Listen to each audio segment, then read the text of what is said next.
Well, a lot of expectation on Split Enz. They held a press conference in Melbourne, faced the media to talk about their upcoming tour, and I had the pleasure of talking to them afterwards. They are, quite simply, New Zealand's most famous, most acclaimed and most loved entertainers, and just last year were inducted into the ARIA Hall of Fame, a long overdue accolade for the band, which of course boasts the talents of two of the world's finest singer-songwriters, Tim and Neil Finn. Now that ceremony and the subsequent performance proved to be the catalyst for the guys deciding to reunite the lineup that created that halcyon period in the late 70s and early 1980s. Of course, we're talking about Split Enz. My house is sliding into the sea. Split Enz formed in Auckland, New Zealand in the early 70s. Tim Finn and his bunch of merry minstrels building a huge following in their native land before taking on the world with their catchy tunes and their wacky, zany theatrical appearance. Whilst the odd band member came and went, things really took off when Tim's little brother joined the band in 1977. Neil made his presence felt immediately.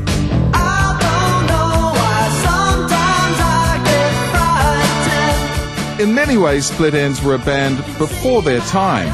Whilst they did build a big following in the UK and parts of Europe and Canada and of course here, they never really cracked the States. And when Split Enz finally split, it was with a feeling of sadness that the great expectations somehow weren't fulfilled. That changed pretty quickly for Neil, who with then drummer Paul Hester and Nick Seymour formed Crowded House, who soon found themselves on top of the US charts. Then things went the full circle, kind of, when Tim joined Neil's band, and together they produced some of Crowded House's biggest hits. Can I have another piece of chocolate cake? Tim and Neil Finn have recorded as a duo, have recorded solo material, and of course with each other's bands, and now history does repeat, with Split Enz together again. Was there this unshakable belief in those early days, I mean, before you had big hits and things, that success was around the corner and that it was going to happen? It was often more a case of if somebody was wearing the wrong shoes for a photo shoot, that would be a very serious matter. Like of course we were ambitious and we wanted to be big rock stars and all the rest of it, but we also were very concerned that we had this kind of seamless aesthetic, and it would get quite heavy sometimes if somebody wasn't playing along.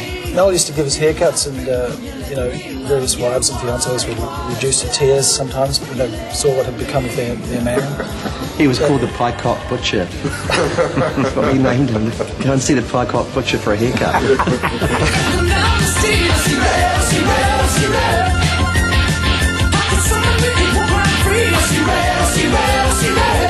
You guys experienced all the highs and all the lows there are to experience, I would think, of playing in a band. Did that make success all the sweeter?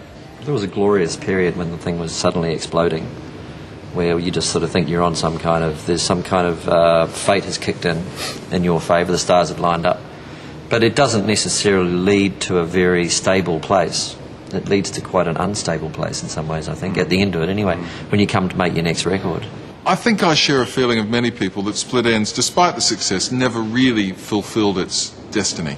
You agree? Not really, because the destiny became this organic thing that kind of changed as it went along. Like it started out, we thought we were the best band in the world. Well, I did. I thought we were bound to just be accepted as that by the whole world instantly. 8 years later, we became really big in Australia, New Zealand and Canada. Pretty well known in England. Not much of a blip on the screen in America. But by then it didn't matter because, there were certain frustrations, I suppose, about that, because you have to do a lot of touring. And when you're touring and it's not really happening, it's hard. When it's happening, then you get picked up by this wave and carried a bit more. But despite those frustrations, we still loved it. And still, we were ready to take whatever came our way.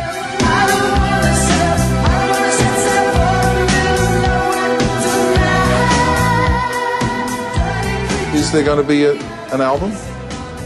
No, we haven't spoken about that at all.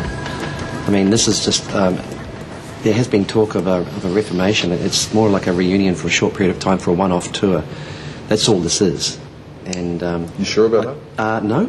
We're not sure. We freely admit. It wouldn't be good to leave anything dangling in that regard, because there's no plans to go on beyond the tour, and there's lots of other things that are competing for attention. It doesn't diminish it to say that there might not be anything beyond this. It actually intensifies it, for us.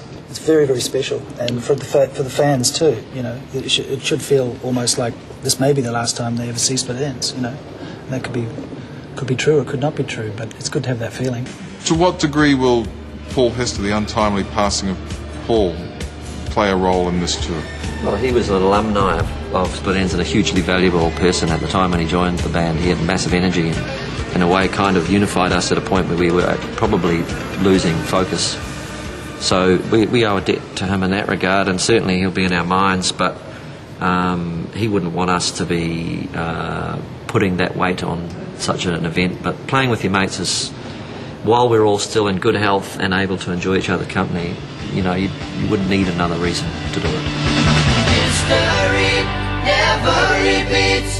History never repeats. Deep in the night, it's all so clear. I lie awake. Yes, the Split Enz tour kicks off in early June. They'll be playing shows in Brisbane, Sydney, Melbourne, Adelaide and Perth. Those tickets on sale February the 26th.